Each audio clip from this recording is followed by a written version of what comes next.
Welcome to Underrated Skyrim Mods. Exploration is one of the main highlights of Skyrim, but there are a few mountainous areas I always find myself trying to traverse by jump spamming instead of taking the long way around. Master the Summit alleviates this issue by adding in makeshift bridges and paths alongside cliffs and mountains. It's a simple mod, but it makes exploration feel fresh by opening parts of the game that were previously quite restricted. I also think it adds to the overall immersion, as it makes sense for these paths to be there, whether they were made by bandits or local citizens. Thankfully, paths aren't overly abundant, and you'll find them in appropriate locations, so definitely give this mod a try if you haven't already. Skyrim's map is fairly restrictive, but recently I came across a clear map of Skyrim and other worlds, and it blew me away. It really lets you zoom into and rotate the map to see areas from a different perspective. This is quite useful and helps you select markers that were normally too close to each other to select easily, but it also unlocks missing world maps for world spaces like the Solcairn, the Forgotten Vale, Sovngarde, Blackreach, and Solstheim. Even mods that add in new world spaces like Beyond Skyrim Bruma and Beyond Reach are supported as well. This is not only visually appealing, but it solves big issues I've had with world spaces like the Solcairn. Finding your way in that place is genuinely migraine-inducing, but thankfully this will no longer be an issue. If you do get this mod, I also recommend using Acmos Road Generator to add road and additional path overlays to your maps. You might also want to consider using unique map weather to allow for custom weather types to affect maps. Though this mod is incredibly useful and aesthetically pleasing, I would not recommend it for beginner modders, as you will have to use tools like Dindulod and Xlodgen with custom settings to get it to work properly. That feeling when you have to run TextGen, Dindulod, Xlodgen, Acmos, and wait 14 hours for everything to Ad time. Curse this blasted machine! I can barely play Skyrim with 10 FPS. I need a new PC. Did somebody say they need a new PC? Yes, I don't even have a GPU. I'm running on integrated I've worked with Apex Gaming PCs to create my own custom line of PCs. Please, I only have 1 GB of RAM. So if you've been interested in getting a new PC, be sure to check out my link in the description and get yourself a PC with the capabilities to play a heavily modded Skyrim. Also, don't forget to use code MERN at checkout for up to $250 off your next purchase. A few moments later. Let's see what this bad boy can do. Oh my god! Have you ever thought why we can't see Solstheim from Skyrim? I mean, we should be able to, given their respective distances on maps, but it's not there. Well, don't you worry. Worldspace transition tweaks, Skyrim to Solstheim, lets you see Solstheim from Skyrim, and vice versa. You'll even be able to swim to Solstheim and back.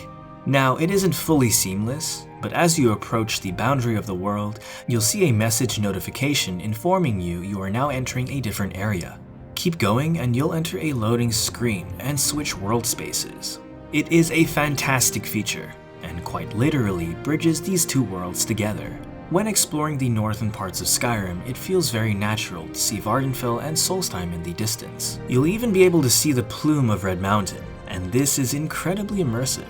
Worldspace transition tweaks also comes with neat compatibility patches for other mods like the Miracle of Flight. This mod adds in 3 different spells you can use to summon a range of flying vehicles. Now each of these vehicles have their own set of advantages and disadvantages.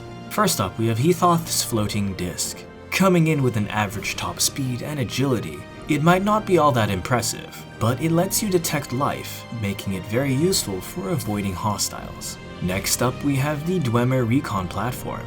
While being insanely agile, it does have a slower top speed. However, it makes up for this by being able to bombard land targets. Last but certainly not least, we have a magical carpet. Now, don't let this little carpet deceive you, because it is very fast. However, it's not very agile, so it's better suited for long distance travel. But hold on to your carpet, because it comes with the favorable wind's power. which grants you a short speed boost at the cost of magicka.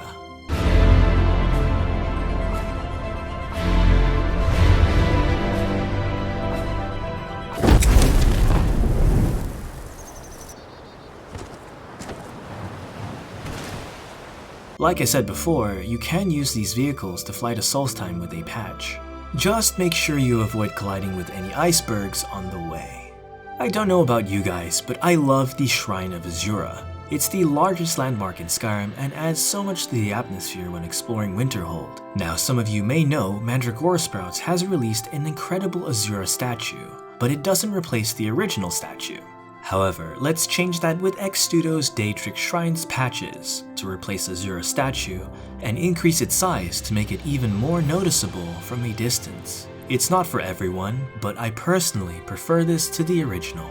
Alright, let's shake things up a bit. Camera Noise implements a natural camera shake effect inspired from God of War. It is customizable, so you can make it more subtle or more intense. If you're interested, I'll link the values I personally use in the description. It is worth mentioning certain animations in vanilla Skyrim, such as the sprint animation, have camera shake baked into them. Sadly, this shake is removed if you replace this animation, and I'm willing to bet many of you watching this video probably run with a sprinting replacer. But thankfully, we can use cinematic sprinting, an add-on for camera noise to add camera shake back in while sprinting. Additionally, it also adds camera shake while riding on horseback, and overall, I think it adds to the immersion. Visual Animated Enchants has just gotten a successor. Here's Visual Animated Enchants 2. The original VAE only added rotatory patterns, and the only difference between enchantments was the textures on these patterns. However, VAE 2 uses unique patterns for all the enchantments. So not only do we see different shaders, but the textures, colors, and animations differ as well. I think they look fantastic. Some of my favorite enchantments include Flame Enchants. They have a fiery overlay with actual flames coming off of them. Frost Enchants come with falling snow particles and feature sharp icicles that protrude off the weapon. Shock Enchants have sparking effects that make the weapon feel unstable and charged. Turn Undead Enchants have holy circular effects that remind me of the Faith spells in Elden Ring, and artifacts like Molag Bal's Mace and Wuthrad come with their own custom effects as well. If you do decide to use this mod, also consider using it in tandem with E&B Light for some really neat lighting effects. Let's talk about Parallax. Parallax mapping can be used to give objects the illusion of having more depth, but more so than normal maps.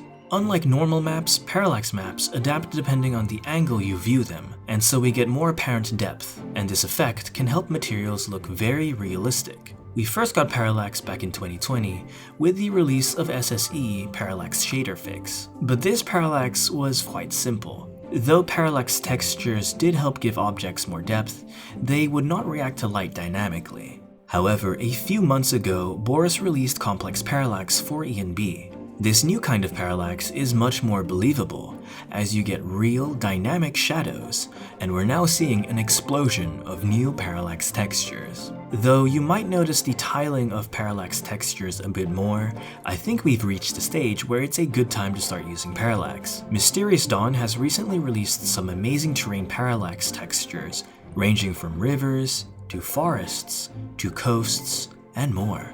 I highly recommend you give it a try because the lighting and shadows I've seen on these textures are genuinely impressive, and it doesn't affect performance all that much.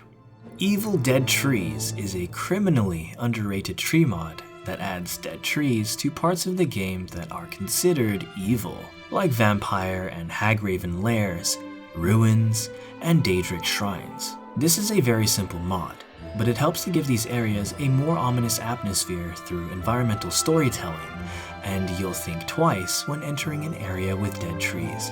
Memospore is a fantastic UI sound mod Young Scrolls has recently put together. It's focused on being more subtle compared to vanilla, and takes inspiration from the likes of Dark Souls. It replaces primary UI sound effects. Sound effects related to the inventory, map, journal, and favorites menu. Critical damage sounds have also been replaced. and there are optional sound effects for quests, leveling up, and the skill menu.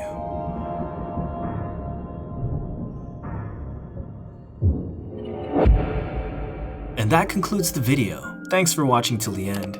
Leave a like and subscribe if you enjoyed the video, grab some merch, and consider supporting the channel on Patreon. My patrons help me produce the content you're watching, while I also study at uni. Take care, lads and lasses, and I'll see you next time.